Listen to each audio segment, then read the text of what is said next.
Hello friends, welcome to my channel. আজকের আমাদের আলোচনার বিষয় হচ্ছে পলিটিক্যাল সায়েন্সের বিষয়। এর আগে আমরা এতদিন যে ক্লাসগুলো করেছি সেগুলো সবই হচ্ছে এডুকেশন সাবজেক্টের। আজকের থেকে আমরা আরেকটি সাবজেক্টের বিভিন্ন বিষয় নিয়ে আলোচনা করব। এখানে ক্লাস 11-এর প্রত্যেকটা ইউনিটের বিষয়গুলি নিয়ে ধাপে ধাপে আমরা আলোচনা করতে থাকব। ক্লাস 11 আমরা জানি নতুন সিলেবাস। তো সেই নতুন সিলেবাসে 11-এর প্রথম সেমিস্টারের যে ইউনিটগুলো আছে সেই ইউনিটগুলো আমরা আলোচনা করব। তো এই নতুন সিলেবাস প্রথম ইউনিট ক্লাস 11-এর প্রথম সেমিস্টারের বিষয়গুলো সবই হচ্ছে এমসিকিউ। প্রথম সেমিস্টারের সব আমাদেরকে কি করতে হবে না, এমসিকিউ এর উত্তর করতে হবে। তো এমসিকিউ এর উত্তর করতে গেলে আমাদের প্রথমে প্রত্যেকটা বিষয় সম্পর্কে পুঙ্খানুপুঙ্খ ধারণা থাকা উচিত। প্রত্যেকটা বিষয়ে আমাদের কনসেপ্ট একেবারে পরিষ্কার থাকা উচিত। এমসিকিউ বা শর্ট প্রশ্নের ক্ষেত্রে নাম্বার খুব ভালো ওঠে, কিন্তু সেই ভালো নাম্বার তোলার জন্য প্রত্যেকটা প্রশ্নের উত্তর সঠিকভাবে দেওয়ার জন্য আমাদেরকে প্রত্যেকটা বিষয়ের ধারণা কিন্তু একেবারে স্বচ্ছ পরিষ্কার থাকতে হবে। তো তার জন্য আমাদেরকে ভালোভাবে বিষয়গুলো সম্পর্কে জানতে হবে। তো যাই হোক, আজকের আমাদের পলিটিক্যাল সায়েন্সের ক্লাস 11-এর প্রথম যে বিষয় সেটা নিয়ে আলোচনা করব, সেটা হলো রাষ্ট্রবিজ্ঞান বলতে কি বোঝায় বা রাষ্ট্রবিজ্ঞান কাকে বলে। আমরা খুব সাধারণভাবে বুঝি যে রাষ্ট্রবিজ্ঞান হচ্ছে এমন একটা বিষয় যেখানে রাষ্ট্র সম্পর্কে আলোচনা করা হয়, তাই হলো রাষ্ট্রবিজ্ঞান। এটা আমরা খুব সাধারণভাবে বুঝি।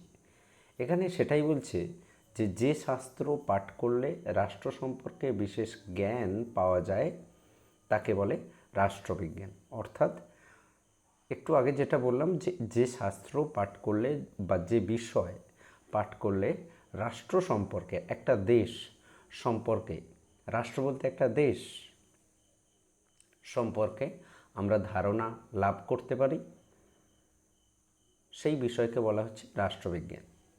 এবারে এখানে দেশ বলতে যে কোনো দেশের কথা বলা হয়েছে, অর্থাৎ যে বিষয় পাঠ করলে আমরা দেশ সম্পর্কে বা রাষ্ট্র সম্পর্কে জানতে পারছি সেই বিষয়কে আমরা রাষ্ট্রবিজ্ঞান বলি। এইবারে এই যে রাষ্ট্রবিজ্ঞান আমরা বলছি, রাষ্ট্র বা দেশ সর্বদা পরিবর্তনশীল। প্রতিটা দেশ বা প্রতিটা রাষ্ট্র কিন্তু সর্বদা পরিবর্তনশীল। তো সেই জন্য এই রাষ্ট্র সম্পর্কে ধারণা প্রতিনিয়ত পরিবর্তন হয়েছে। রাষ্ট্র সম্পর্কে বিভিন্ন সময়ে বিভিন্ন ধারণা রাষ্ট্রবিজ্ঞানীদের মধ্যে দেখা গিয়েছে। তো যদি আমরা পুরোপুরি রাষ্ট্রবিজ্ঞান কাকে বলে সেটার চিরন্তন কোনো সংজ্ঞা আমরা দিতে পারি না বা দেওয়া সম্ভব নয়, তার কারণ রাষ্ট্র প্রতিনিয়ত পরিবর্তনশীল। কিন্তু তারপরেও বেশ কিছু রাষ্ট্রতত্ত্ববিদ তারা রাষ্ট্রের পরিবর্তনের ধারাকে মাথায় রেখে রাষ্ট্রবিজ্ঞানের সংজ্ঞা নির্ধারণ করার চেষ্টা করেছে। যেমন এখানে বেশ কয়েকটি সংজ্ঞা আলোচনা করা হয়েছে। যেমন এখানে বলছে গার্নার। এই যে গার্নার, এই রাষ্ট্রবিজ্ঞানী ভীষণভাবে রাষ্ট্রবিজ্ঞানে গুরুত্বপূর্ণ। গার্নার বিভিন্ন ক্ষেত্রে বিভিন্ন বক্তব্য পেশ করেছে। তো এখানে গার্নার বলছে রাষ্ট্রবিজ্ঞান রাষ্ট্রকে নিয়ে আলোচনা শুরু এবং শেষ করে। অর্থাৎ রাষ্ট্রবিজ্ঞানের আলোচনার শুরু এবং শেষ হচ্ছে রাষ্ট্রকে নিয়ে। এটা হচ্ছে গার্নারের মতামত। এই মতামতটা কিন্তু বেশিরভাগ সময় প্রশ্নে আসে যে রাষ্ট্র সম্পর্কে গার্নারের মতামত কী। এবারে এমসিকিউ এর ক্ষেত্রে এখানে প্রশ্ন আসবে, এই লাইনটা তুলে দেবে যে রাষ্ট্রবিজ্ঞান রাষ্ট্রকে নিয়ে আলোচনা শুরু এবং শেষ করে। বক্তব্যটি কার। তো সেজন্য আমাদের গার্নারের এই সংজ্ঞাটি মনে রাখতে হবে। সংজ্ঞাটি কি? রাষ্ট্রবিজ্ঞান রাষ্ট্রকে নিয়ে আলোচনা শুরু এবং শেষ করে। তারপরে গিলক্রাইস্ট বলে একজন রাষ্ট্রবিজ্ঞানী, তিনি বলছেন যে শাস্ত্র রাষ্ট্র ও সরকার নিয়ে আলোচনা করে তাকে বলে রাষ্ট্রবিজ্ঞান। তাহলে গার্নারের সংজ্ঞায় আমরা দেখলাম গার্নার কি বলেছে, যে রাষ্ট্রের আলোচনার শুরু এবং শেষ রাষ্ট্রকে নিয়ে। কিন্তু গিলক্রাইস্ট কি বলছে, যে শাস্ত্র রাষ্ট্র এবং সরকার নিয়ে আলোচনা করে। আমরা সরকার বলতে কি বুঝি? আমরা যদি প্রত্যেকটা দেশের কথা ভাবি তাহলে দেখা যাবে যে প্রত্যেকটা দেশ পরিচালনার ক্ষেত্রে সরকারের একটা ভূমিকা থাকে। বিভিন্ন দেশ বিভিন্ন সময় বিভিন্ন সরকার পরিচালনা করে। তো সেই সরকার সম্পর্কে এখানে কি বলছে, যে শাস্ত্র রাষ্ট্র এবং সরকার নিয়ে আলোচনা করে তাকে বলে রাষ্ট্রবিজ্ঞান। তারপরে তৃতীয়ত গেটেল বলে একজন রাষ্ট্রতত্ত্ববিদ, তিনি কি বলছে, বর্তমান বিশ্ব রাজনীতিতে আন্তর্জাতিক প্রতিষ্ঠান বিশেষভাবে ভূমিকা পালন করছে। বিশ্ব রাজনীতি অর্থাৎ এক দেশের সঙ্গে অন্য দেশের যে রাজনীতি, পুরো ওয়ার্ল্ডের যে রাজনীতি, সেই রাজনীতি, তো সেই বিশ্ব রাজনীতিতে আন্তর্জাতিক প্রতিষ্ঠান বিশেষভাবে ভূমিকা পালন করছে। বিভিন্ন ধরনের আন্তর্জাতিক প্রতিষ্ঠান আছে, যেমন হচ্ছে কি ইউএনও, ইউনাইটেড নেশনস অর্গানাইজেশন, এটা হচ্ছে একটা আন্তর্জাতিক প্রতিষ্ঠান। এইরকম বেশ কিছু আন্তর্জাতিক প্রতিষ্ঠান যেগুলো আমরা এই রাষ্ট্রবিজ্ঞানে বিভিন্ন সময় বিভিন্ন আন্তর্জাতিক প্রতিষ্ঠান নিয়ে আলোচনা করব বা বিভিন্ন প্রতিষ্ঠান সম্পর্কে জানব। তো এখন এখানে বলছে যে এই রাষ্ট্রবিজ্ঞানে বা বর্তমানে বিশ্ব রাজনীতিতে আন্তর্জাতিক প্রতিষ্ঠান বিভিন্ন ভূমিকা পালন করছে। এই প্রতিষ্ঠানের আলোচনাও রাষ্ট্রবিজ্ঞানের অন্তর্ভুক্ত হয়েছে, অর্থাৎ রাষ্ট্রবিজ্ঞানে এই সমস্ত প্রতিষ্ঠান নিয়েও আলোচনা করে। আমরা যত পরপর ক্লাসে আলোচনা করব তখন আমরা বুঝতে পারবো যে রাষ্ট্রবিজ্ঞান অনেক কিছু বিষয় নিয়ে আলোচনা করে। সেখানে সরকার নিয়ে আলোচনা আছে, সেখানে দল নিয়ে আলোচনা আছে, বিভিন্ন রাজনৈতিক প্রতিষ্ঠান নিয়ে আলোচনা আছে, সরকারের ক্ষমতা নিয়ে আলোচনা আছে, বিভিন্ন বিষয় নিয়ে রাষ্ট্রবিজ্ঞান আলোচনা করে।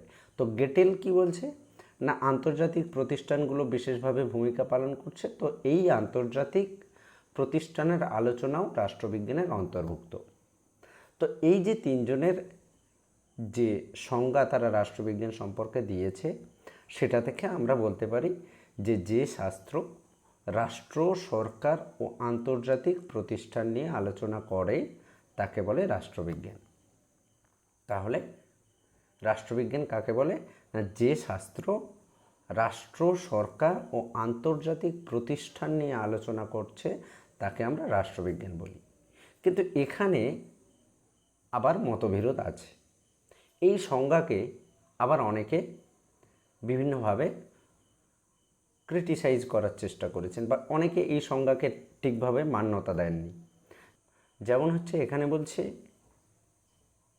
আচরণবাদী রাষ্ট্রবিজ্ঞানী অ্যালান বল, ডেভিড ইস্টন এই সমস্ত সংজ্ঞাকে অসম্পূর্ণ বলেছেন। অর্থাৎ এখানে আমরা এর আগে যে সংজ্ঞাগুলো দেখলাম সেই সংজ্ঞাগুলোর মধ্যেও মতবিরোধ আছে।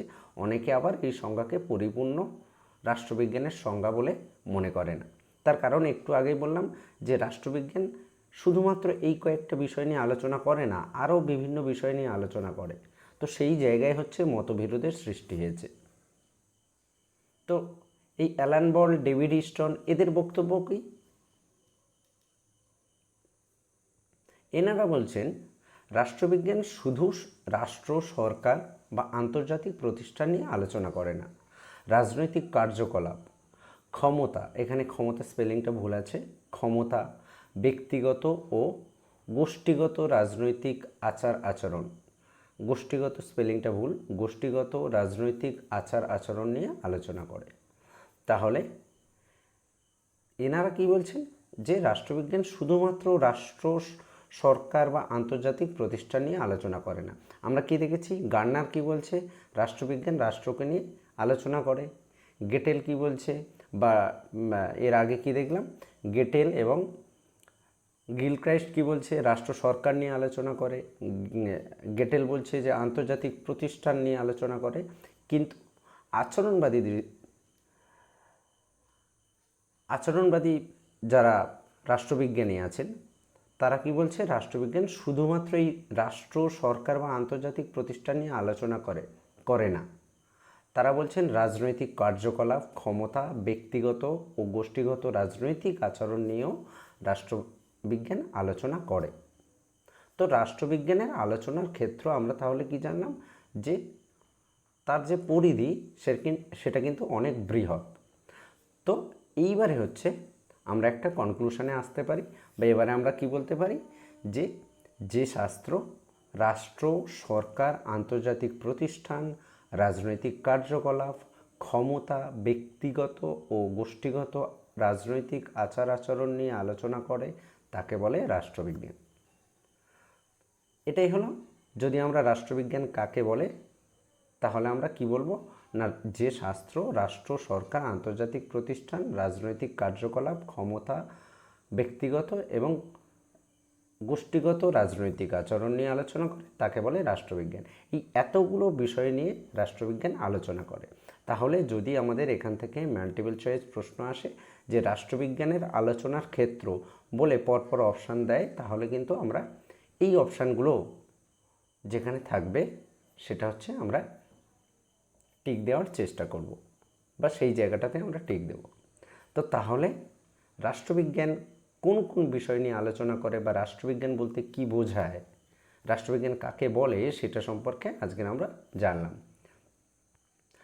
তো এরপরে আস্তে আস্তে আমরা ধীরে ধীরে দেখব, এটা হচ্ছে নতুন একটা বিষয়, ক্লাস 11-এ একেবারে নতুন সাবজেক্ট, একটু কঠিন লাগবে, কিন্তু আস্তে আস্তে ধীরে ধীরে খুব সহজ সরলভাবে আমরা ক্লাসগুলো করাবো। সেখানে পরপর যদি আমরা ক্লাসগুলো করতে থাকি তাহলে ব্যাপারটা অনেকটা ইজি হয়ে যাবে। আর প্রথম সেমিস্টার এখানে আমাদের এমসিকিউ, সুতরাং লং প্রশ্ন মনে রাখার মতো এখানে কোনো কিছুই নেই, শুধু ধারণা, অর্থাৎ প্রত্যেকটা কনসেপ্ট আমাদের ক্লিয়ার থাকতে হবে, প্রত্যেকটা বিষয় আমাদেরকে বুঝতে হবে। তো যদি আমরা ঠিকঠাকভাবে বুঝতে পারি তাহলে প্রত্যেকটা এমসিকিউ এর উত্তর দেওয়া সম্ভব হবে। তো আজ এ পর্যন্তই, দেখা হবে পরের ভিডিওতে। ধন্যবাদ।